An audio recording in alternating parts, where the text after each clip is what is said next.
Deus dá importância à obediência? E o que será que eu devo obedecer?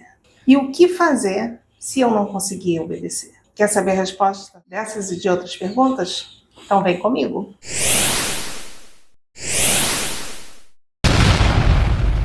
Olá, eu sou a pastora Kátia Alencar. E se crescimento espiritual usando a Bíblia como resposta te interessa, você já pode se inscrever no canal, curtir, compartilhar e comentar se você assim desejar. Bom, hoje nós falaremos acerca de obediência. Eu acredito que a maioria de nós tem dificuldade em obedecer. Uma das primeiras coisas que uma criança aprende a dizer é não. Muitas vezes nós vemos a criança utilizando o não no momento certo. Então é muito próprio de nós resistir a autoridades e resistir que nos digam o que fazer. Na verdade, obedecer, ela envolve muito de abrir mão do nosso orgulho, de achar que a gente está certo em determinadas coisas, em detrimento da opinião de outras pessoas, ou até mesmo daquilo que Deus diz. Mas uma coisa que se tem que ter em mente é que o mundo espiritual ele é regido por obediência.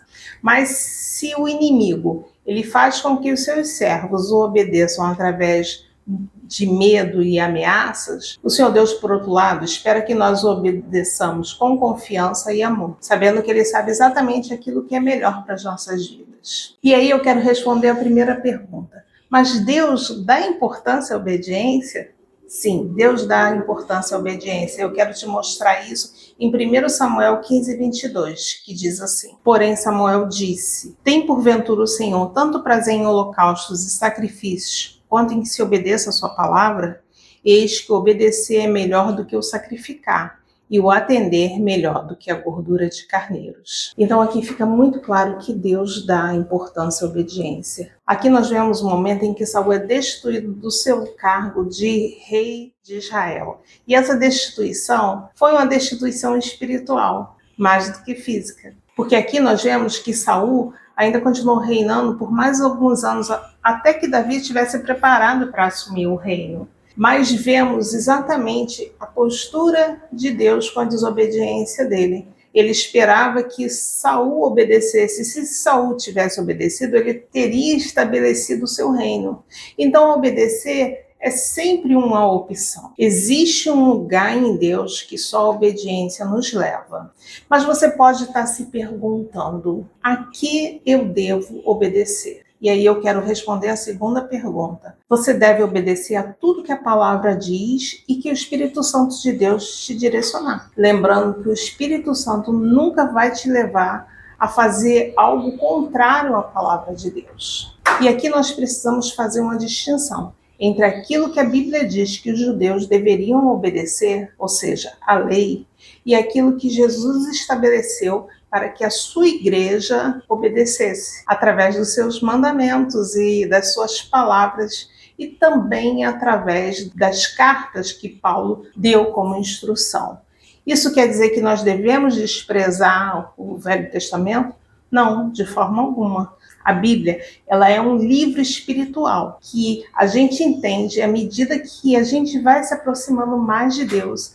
E Deus mesmo, ele sente prazer de se aproximar de nós e nos ensinar. Mas especificando melhor a lei dos judeus, ela era uma mistura de lei civil, lei sanitária e leis espirituais. A graça de Deus, através de Jesus, nos isenta de obedecer essas leis específicas para os judeus, porque Jesus as cumpriu por nós. Mas essa mesma graça não nos isenta de obedecer aquilo que Jesus determinou para a sua igreja. Eu já vi muitas pessoas citando a graça para justificar a sua desobediência. Mas existe uma coisa relacionada à graça, que é o seguinte: a graça é para aquilo que você não sabe que você tem que obedecer, até o momento que o Espírito Santo te instrua. Aí, a partir daí, vigora a obediência. Ou a graça é para aquilo que você não consegue obedecer até que você consiga. Se você perceber os ensinamentos de Jesus, ele basicamente nos ensina a nos relacionar com Deus e a nos relacionar com o próximo. Muitas vezes vemos as pessoas cometer o erro de achar que ter Deus é se relacionar apenas com Deus, mas não é dessa forma. O Senhor estabeleceu a igreja como um corpo. E nesse sentido de corpo, existe um tratamento que nós devemos dispensar uns aos outros.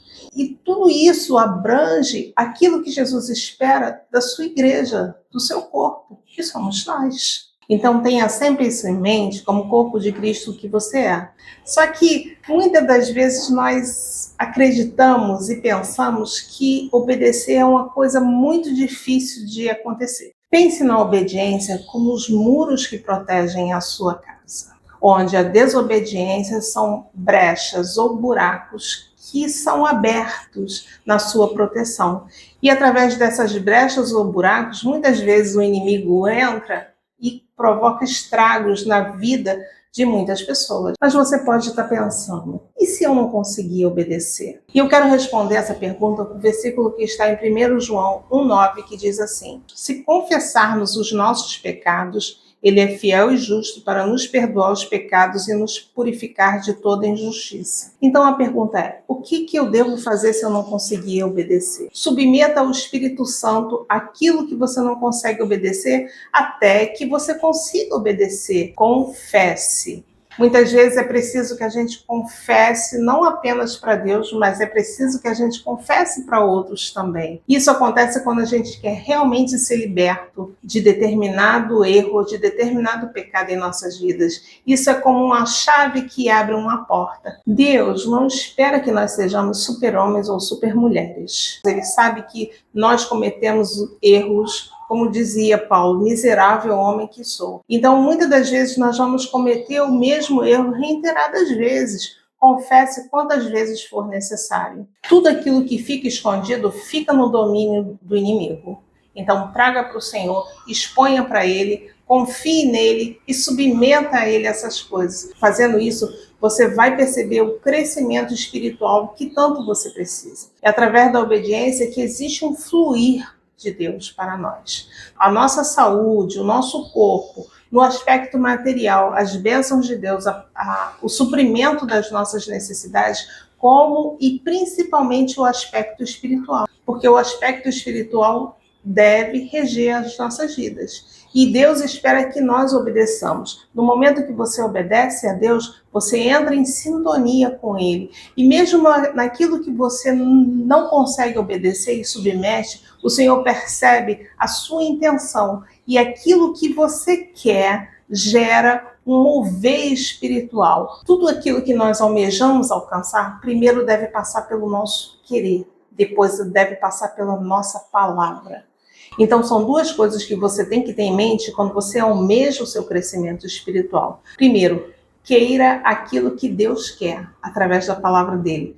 Peça para ele para que você queira aquilo que ele quer. Segundo, verbalize. Existe poder na palavra.